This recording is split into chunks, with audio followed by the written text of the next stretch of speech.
Hello everybody, how's it going today? GoPlasma231 here.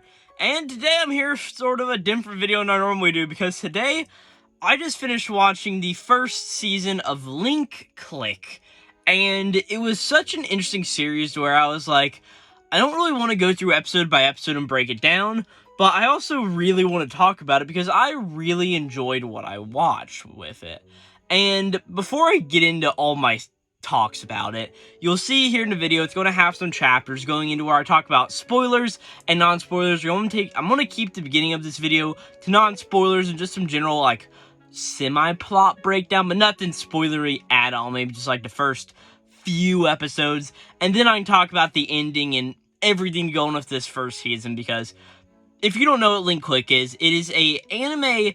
It's actually not an anime. It is a Chinese animation production. It is not something strictly made from Japan, and it is an original anime, right? It is, the animation studio is Land Studio, which is a Chinese-based company, and I'm just on the Wikipedia article, and they don't refer to it as an anime, but as a dogwa series, which is a new term to me because I had not really ever heard about that.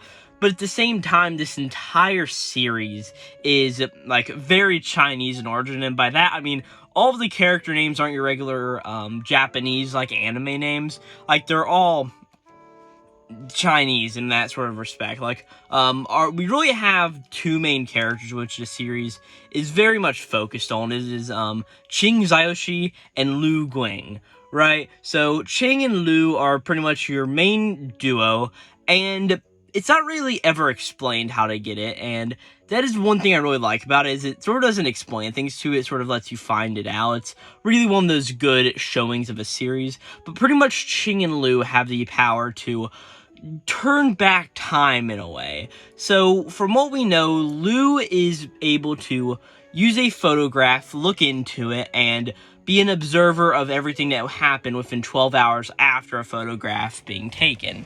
And our other main character, Qing, is able to go into the person who took this picture. So every picture has a person who took it, so he's able to get transferred into that person's body and do whatever he needs to do. And it is this really big thing of these two characters going through and solving mysteries with these photos. The first episode, for instance, is all about this company called, it's some like weird game company or something like that, Queed Games, yeah, that's what it says here on the Wikipedia page. And our main character, Qing, is transported into the body of the Chief Financial Officer's assistant, Emma. And we pretty much learned that there are a few rules with this, and the whole idea is, whatever you do, you can't diverge the timeline. Things have to happen how they're going to happen. You can just observe and do very minor things to change it up in a way, right?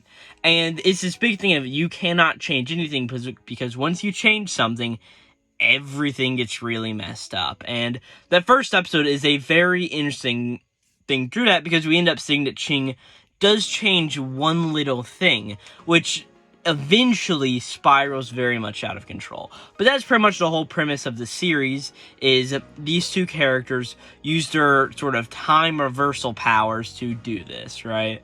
I mean, in Japanese, the actual Chinese, or not Japanese, I mean Chinese, it's really screwing with me here, right? But the Chinese is, Shíguāng Dàilǐrén, right? Which pretty much translate to time agents. So they are agents of time, right? And in case my explanation didn't do very good, I'm just going to read you the synopsis here off of Wikipedia, pretty much. Qing and Lu run a time photo studio and accept requests from clients to relieve them of regrets, because pretty much that's the whole idea of they relieve them of regrets by going through these photos, right? Through a photo provided by the client, Qing can travel back in time to the moment it was taken and assumes the identity of its photographer, with him absorbing the photographer's memories and emotions in the process.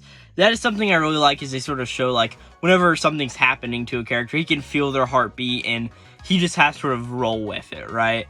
And, the two work under conditions. They only have 12 hours with one chance to travel in time to find out what Ocarina is searching for, and also leaving the events of the past unchanged. So it's just this really fun cycle, and I should mention at this point that it is 11 episodes, right? And I did watch these 11 episodes all dubbed, because as far as I know, being that this is in Chinese, there's not like a Japanese sub. So I watched the dub, and that was really fun, because eventually you have a cop that comes into the story, right? And he's got All Might's voice actor, which is just funny as can be. Who is All Might's English voice actor? Let me look up. All Might English. Is it Christopher Sabat? I think so. That sounds about right. Really just great voice actor. And then you also have Bakugo's voice actor, who plays like 6 people in this. Like, I'm just listening to him like, it's Bakugo, I know who it is, right? So it's just a really fun thing there. And another great thing about the series is I really do like the opening and the ending. They fit in very well to the series itself, and also its use of not only fading in the ending at the end of an episode, but also eventually going through and playing like vocalized songs in it too, because there's a really good moment at the very end wherever that comes to fruition. But this is just a good short 11 episode series, and there is a season 2 which is currently running, but I really just wanted to talk about that first episode and really just the non-spoilery stuff right now. But at this point in time, I think I need to get into spoilers, because this is a crazy series with spoilers, right? Because it starts off very chronologically. I mean, we have the first sort of case with Emma, where the duo, Lu and Shíguāng, are going through to find out this money laundering information with this sort of business, right? And then that happens, and they solve that, and we see that Lu sort of changes, Shíguāng sort of changes the future, right? The next one is all about, like, these two best friends growing up, and these two girls opened up a ramen shop or something of the sort, and they went through, and throughout the years they eventually drifted apart, and it was pretty much about finding out a secret recipe, and it had a very nice emotional catharsis at the end of it, which was just very nice to see. And in the next episode, it's like suddenly turned into a sports anime, because this guy comes in and pretty much he wants to make up this idea he explains that his life was ruined on a certain day in the past, and he has a picture from that day, so he wants Shíguāng and Lu to go back to the past so he can relay a message to his best friend, his first true love, and his mother, right? And we don't know what happens here, right?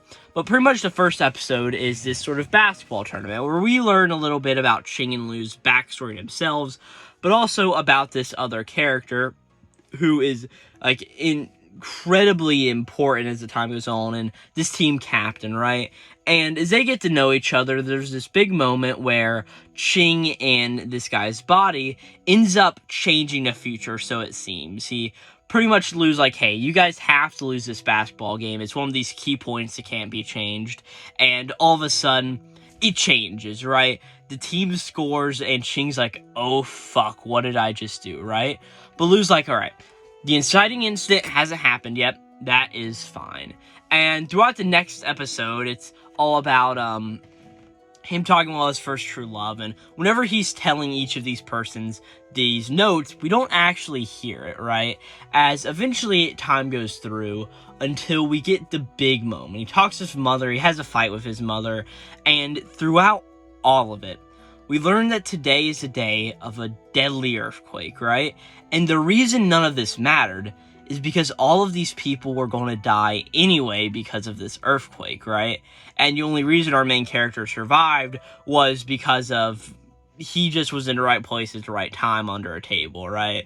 So Shíguāng has this mass thing of, there's an earthquake. Lu, you have to let me save one of these people. Just a mom. Just somebody. You have to let me save him. As he, like, runs out to tell people, and nobody believes him. But it's, yeah, they end up all dying. It's this big thing where Shíguāng and Lu sort of grow apart a little bit, because Shíguāng's just like, why couldn't we save them? You knew what was going to happen whenever we took this case, so why did you end up doing this? And it's this really serious moment to where you're like, holy shit. And it's such a big deal. And then all of a sudden, at the end of that 5th episode, we get this thing of where this cop finally comes into the shop, right? And he walks in and he's just like, hey, are you the people who are able to go through time? Because if so, I could use your help on a case, right? And that's where that episode ends. And then we get to episode 5.5, which is a special episode, which isn't actually dubbed, so I wasn't actually able to see that, which sort of sucks, but it is what it is. It isn't really important to the plot besides for one scene in the final episode, right? So that's pretty fine. But as it all continues to go through, there's this case of a missing child, right? So Lou and all of them have to go through, and Ching gets transported into this little kid's body eventually, and it's this big thing of changing the time. And at this point, it's where I should mention our third big main character, who is the landlord, who both of these who Ching and Lu pretty much rely on. The landlord Qiaoling. She's very important in the series also, and we get a bunch of stuff getting sort of wrapped in with her. And at this point, with this kid getting kidnapped, we eventually get into, after this entire arc is solved, and it's a very, like, good arc. I mean, yeah, it's probably my favorite, if not for, like, the final episode, which I think is awesome. The police detective works with him, and he sort of understands that Lu and Ching sort of have something going on. So as it just keeps on building through everything, he eventually's like, hey, we've got this case here, which is very important, right? It's about this serial killer.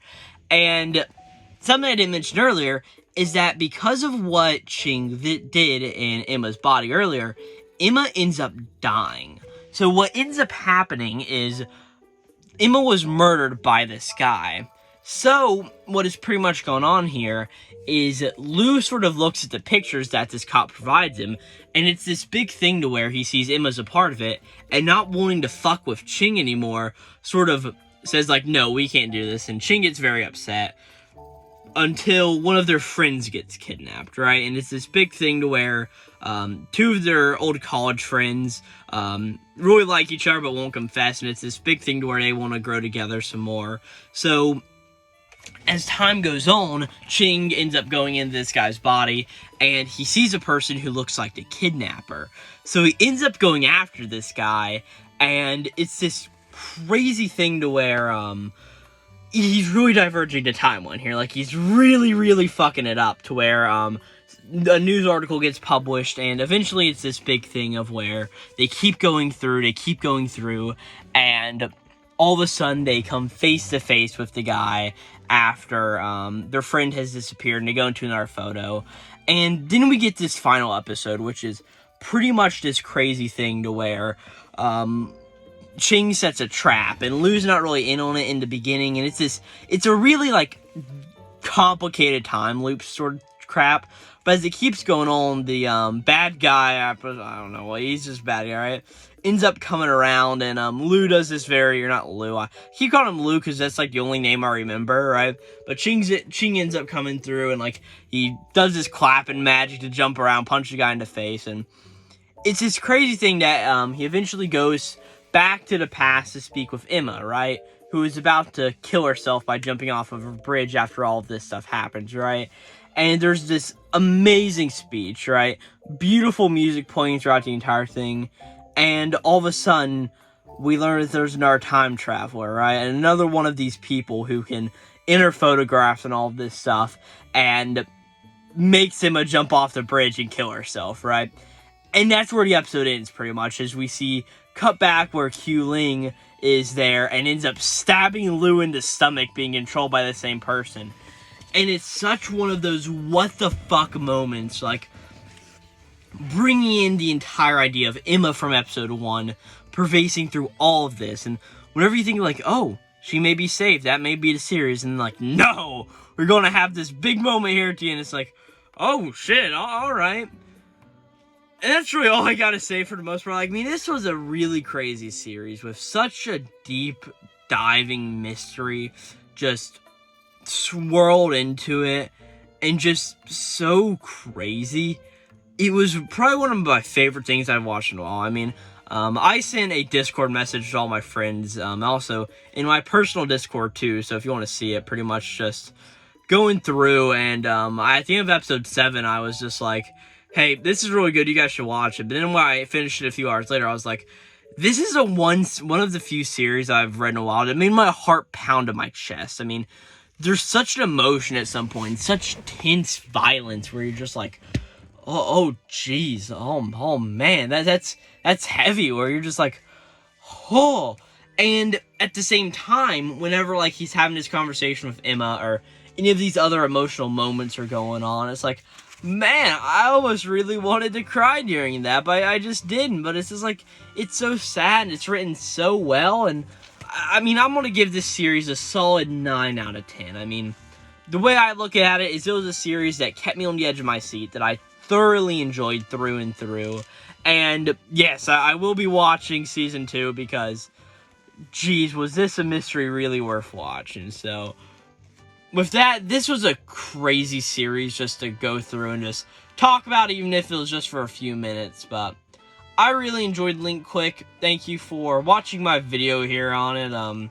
If you enjoyed this, I don't know, maybe would you consider subscribing and doing all of that cool stuff? But, I'm reading some stuff here, and it says that, let's see, Crunchyroll premiered an English dub on August 8th of 2022. That's pretty cool. So that's a very recent thing of when the English dub came out, but I think it's a very good English dub and very good series. I very much enjoyed it, and besides for my one, like, really disappointing part of all of this being, yeah, I don't know Japanese names, or not Japanese, Chinese names, and I just can't remember them. But this was just really awesome, and Link Quick was really good. Thank you for watching this video again. GoldPlasma231, that's me. If you liked it, subscribe, all that good stuff. And without further ado, thank you for watching again. It's only GoldPlasma231.